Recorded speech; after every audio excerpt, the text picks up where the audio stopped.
Terima kasih. Terima kasih, Anita. Selamat malam semuanya yang saya kasihi, Bu Regina. Selamat bertemu kembali pada malam hari ini. Kita lanjut ya dengan pengajaran mengenai kehendak Allah Bapa di dalam hidup kita. Dan saya melihat di dalam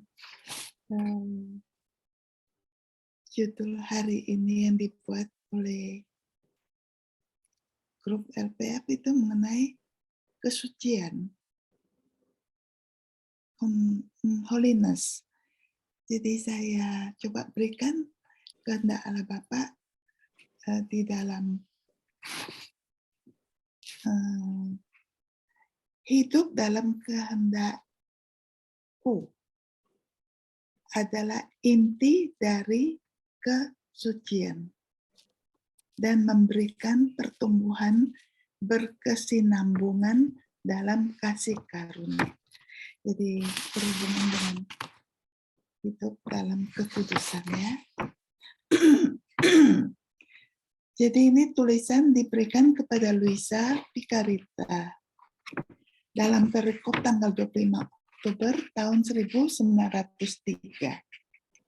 Yesus menjelaskan kepada Luisa bahwa hidup dalam kehendak Allah adalah inti dari kekudusan.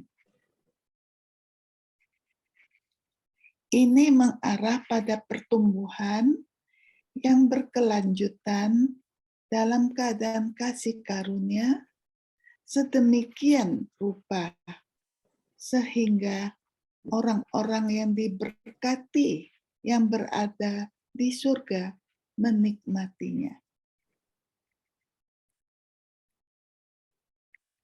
Bahkan Yesus mengatakan kepada Luisa, "Putriku, keindahan jiwa dalam kasih karunia begitu besar untuk memikat Tuhan sendiri. Para malaikat dan orang suci tercengang melihat pertanda luar biasa dari sebuah jiwa yang masih terestrial yang dimiliki oleh rahmat karunia. Pada keharuman aroma surgawinya, mereka berlari mengelilinginya dan dengan kesenangan tertinggi mereka menemukan dalam dirinya, yaitu Luisa, Yesus yang sama yang memberkati mereka di surga. Sedemikian rupa sehingga tidak peduli mereka berada di surga atau di bawah dekat jiwa ini. Tetapi siapakah yang memelihara pertanda ini, yang memberikan warna-warna baru keindahan secara terus-menerus kepada jiwa yang hidup dalam kehendakku? Siapa yang menghilangkan karat, kotoran, dan ketidaksempurnaan dari dirinya dan memberikan kepadanya pengetahuan tentang objek yang dia miliki? My will, jawab Yesus, keinginanku. Siapa yang menguatkannya, meneguhkannya dalam kasih karunia? Keinginanku. Itu yang diberikan oleh Yesus kepada Luisa. Hidup dalam kehendakku adalah inti dari kesucian dan memberikan pertumbuhan yang berkesinambungan dalam kasih karunia. Kata-kata terakhir ini mengingatkan kita pada Injil Matius di mana Yesus berkata, "Tidak semua orang yang berkata kepadaku, Tuhan, Tuhan, akan masuk ke dalam kerajaan surga, tetapi hanya orang yang melakukan kehendak Bapakku di surga." Tertulis di Matius bab 7 ayat 21. Kemudian Yesus menekankan kepada Luisa bahwa penting untuk bertekun dan konstan dalam hidup di dalam kehendak ilahi. Jika tidak, maka tidak akan ada pertumbuhan dalam kekudusan dan kasih karunia. Dia berkata, namun seseorang yang suatu hari melakukan kehendakku dan yang lain melakukan kehendaknya sendiri, tidak akan pernah dikukuhkan dalam kasih karunia. Dia tidak melakukan apa-apa selain tumbuh dan kemudian berkurang. Dan betapa banyak kejahatan yang dibawanya di dalam jiwa. Betapa banyak sukacita yang dia hilangkan dari Tuhan dan dirinya.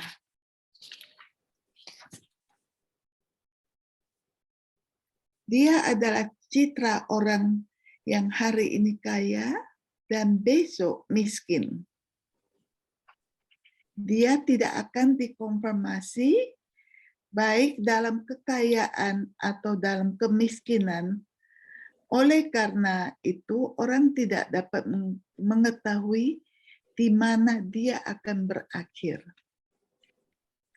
Konsili Vatikan II berbicara kepada kita tentang kekudusan.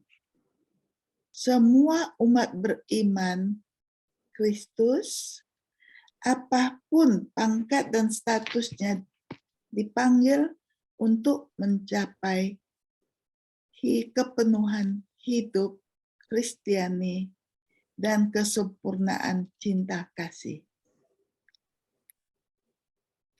Dalam seruan apostolik Gaudete et Exsultate, Paus Fransiskus menekankan bahwa Tuhan memanggil kita masing-masing untuk kekudusan.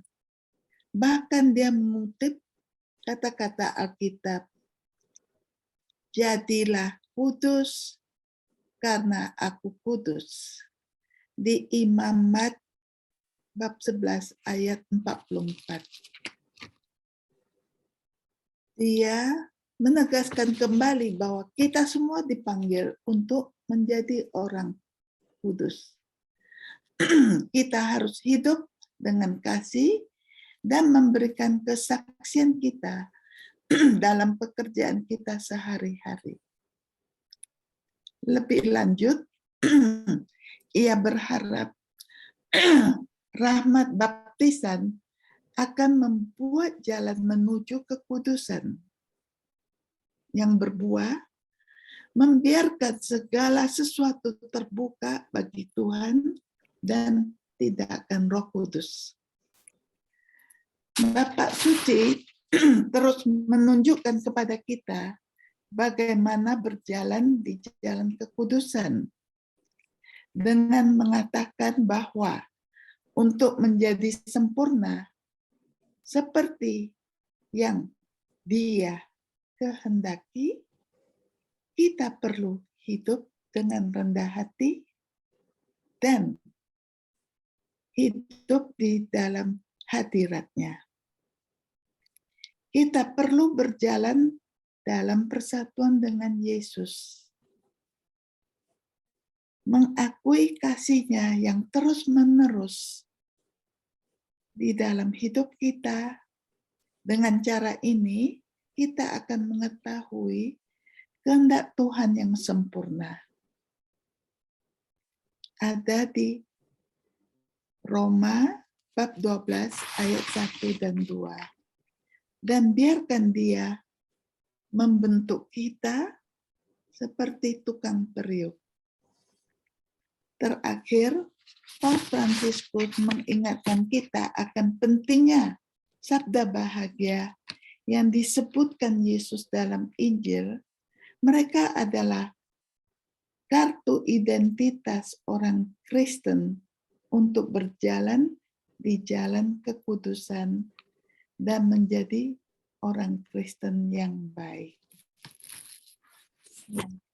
Ini saya kutip sebagian dari Angela Lurillo. Jadi inilah kehidupan di dalam kehendak Allah, di dalam menuju kekudusan yang berhubungan dengan kehendak Allah Bapa. Saya kutip sebagian yang bisa saya bagi pada malam ini. Kita masih ada waktu. Masih, silakan Bu Cynthia. Masih ya, saya lanjut ya. Jadi di dalam hidup kekudusan itu kita hubungkan, saya kembali menjawab pertanyaan Albert hari itu, bertanya bagaimana hubungan Luisa dengan kerahiman ilahi. Sementara saya tuh waktu membaca tulisan Luisa, di mana Tuhan tuh memberikan kehadiran Luisa Picaretta tepat di hari perayaan Minggu Kerahiman Ilahi. Luisa Picaretta lahir pada tanggal 23 April tahun 1865. Pada hari Minggu setelah Paskah, Minggu Kerahiman Ilahi,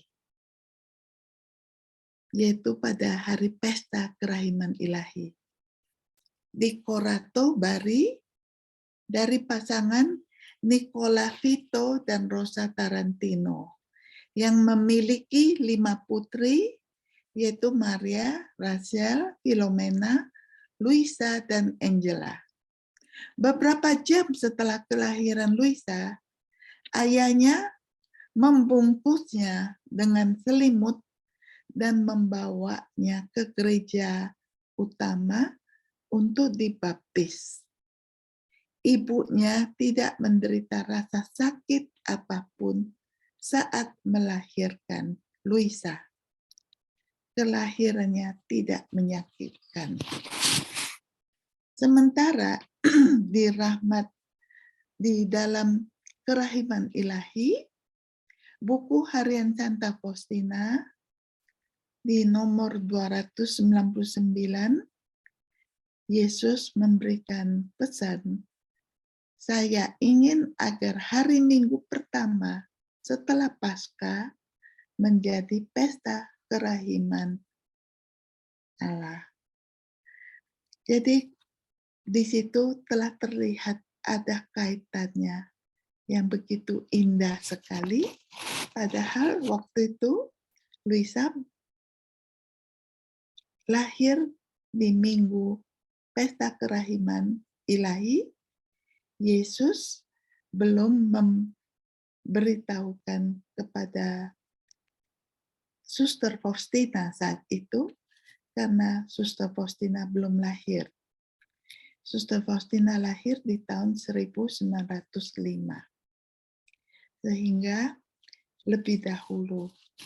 Tetapi kita bisa lihat sesungguhnya di awal-awal sebelumnya memang telah tertulis bahwa Pesta Kerahiman Ilahi puncaknya itu setelah Paskah, Oktav Paskah, 8 hari. Di dalam 8 hari itu para orang Yahudi, Jewish, melakukan pesta saat-saat itu yang paling puncaknya adalah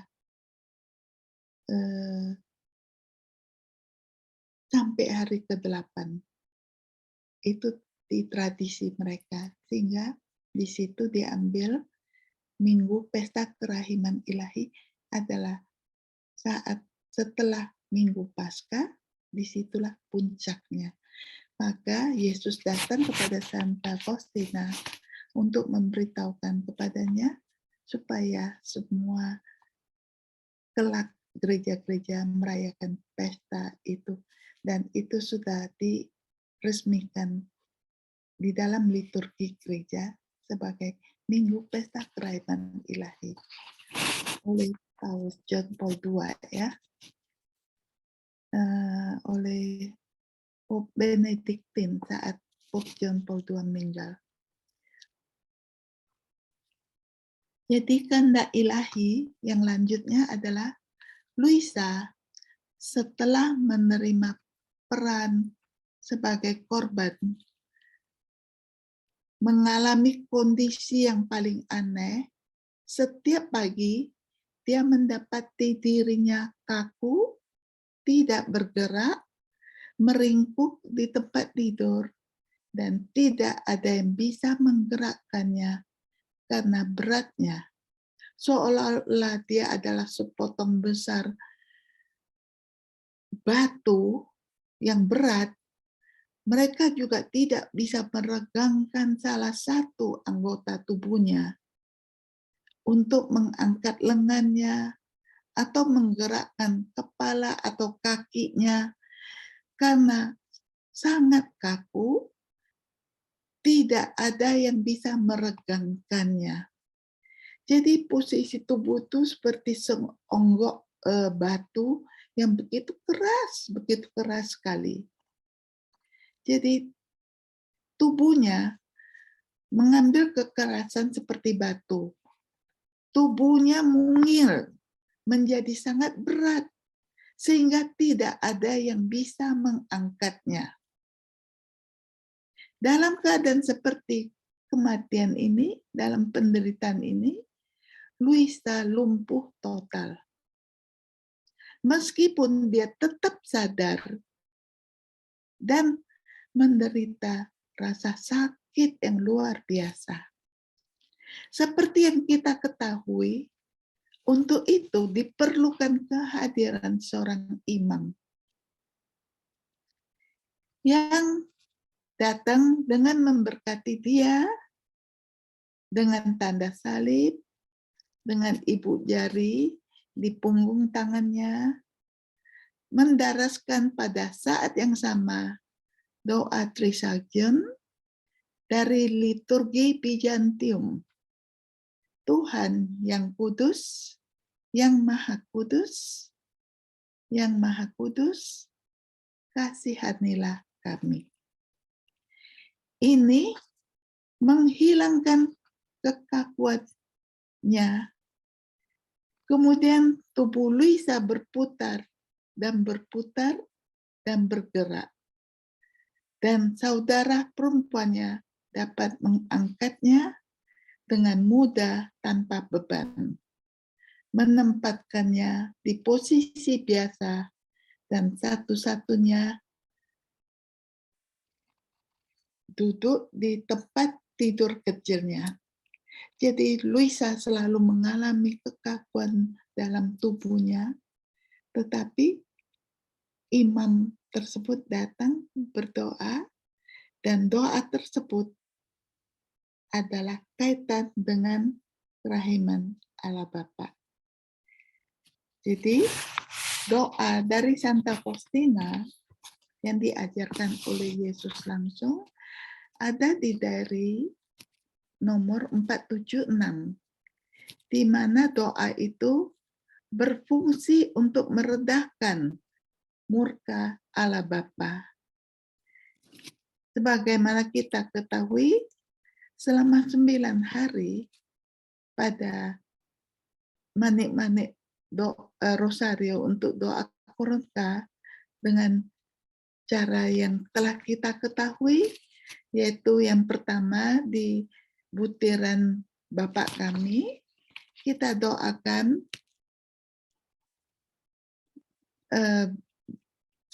di butiran 3 butiran kita doakan Bapa kami, Salam Maria, dan Aku Percaya. Kemudian pada manik Bapa kami, kita doakan Bapa yang kekal, Kupersembahkan kepadamu tubuh dan darah, jiwa dan kealahan Putramu yang terkasih, Tuhan kami Yesus Kristus, sebagai pendamaian atas dosa-dosa kami dan dosa seluruh dunia. Di manik-manik Salam Maria, kita diajarkan berdoa demi sengsaranya yang pedih, kasihanilah kami dan seluruh dunia. Selama 10 kali, dan yang terakhir setelah berputar, pada yang terakhir kita diajari 3 kali untuk mengucapkan doa Allah yang kudus, Allah yang berkuasa, Allah yang ini Tuhan yang kudus. Bahasa Indonesia gimana? Saya kadang-kadang lupa.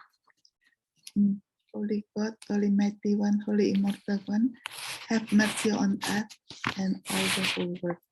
Jadi itulah yang diajarkan kita untuk menyelesaikan doa Korinta yang berhubungan dengan tadi doa yang dibawakan oleh imam pada saat Luisa meringkuk seperti batu kesakitan. Di sini doa Allah yang kudus itu yaitu Allah yang kudus, yang maha kudus, kasihanilah kami dan seluruh dunia. Doa itu menyangkut dengan Luisa. Sekali Tuhan telah mempersiapkan Luisa dengan Santa Faustina dan bekerja sama dalam menyiapkan doa-doa tersebut untuk keselamatan dunia.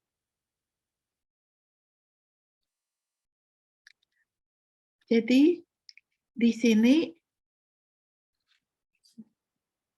bisa saya lanjutkan lagi karena masih ada lagi.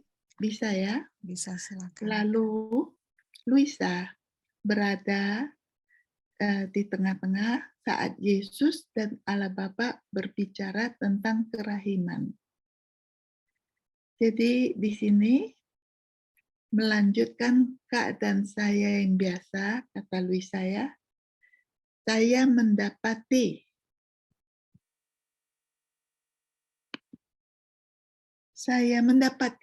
diri saya berada di luar dari diri saya. Dan saya melihat banyak orang, dan di tengah-tengah mereka, seseorang dapat mendengar suara bom dan tembakan senjata.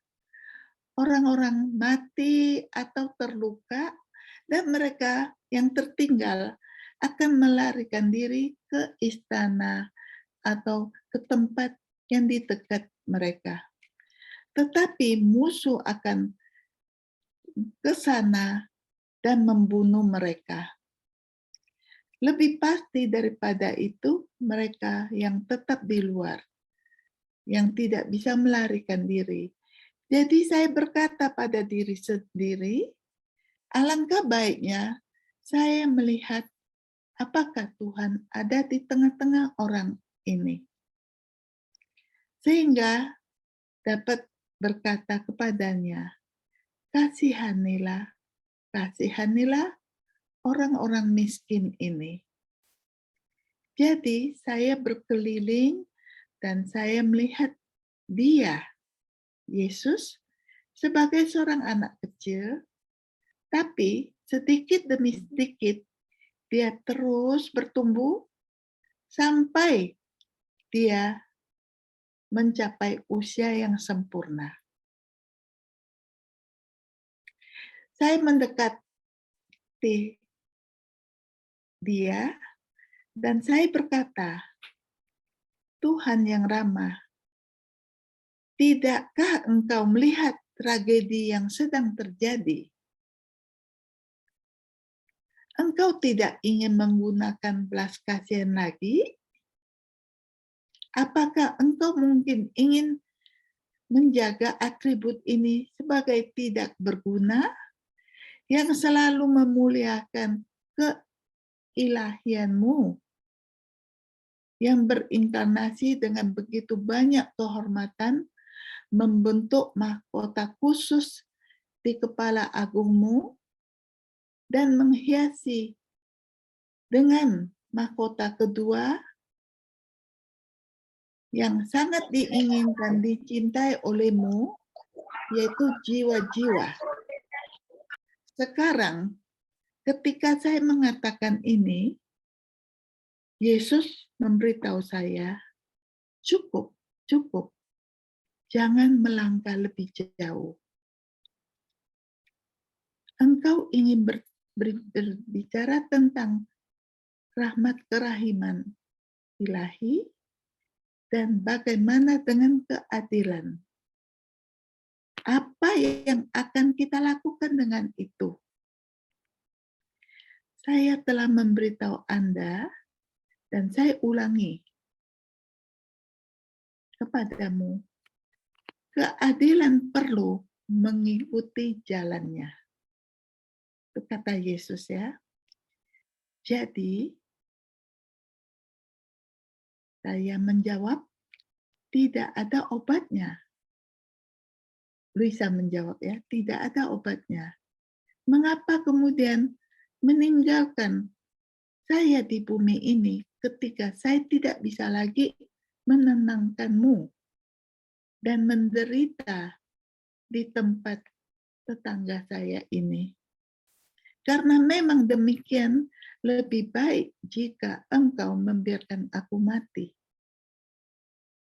Pada saat itu, saya melihat orang lain di belakang bahu Yesus yang diberkati, dan dia memberitahu saya bahwa membuat tanda dengan matanya, tunjukkan dirimu kepada Bapakku. Dan lihatlah apa yang dia katakan kepadamu. Saya menampilkan diri saya dengan gemetar, dan segera setelah dia melihat saya, dia mengatakan kepada saya, "Mengapa kamu datang kepadaku?" Dan saya menjawab, kebaikan yang menggemaskan, rahmat belas kasih yang tak terbatas, mengetahui bahwa engkau adalah rahmat itu sendiri. Saya datang untuk meminta rahmat-Mu.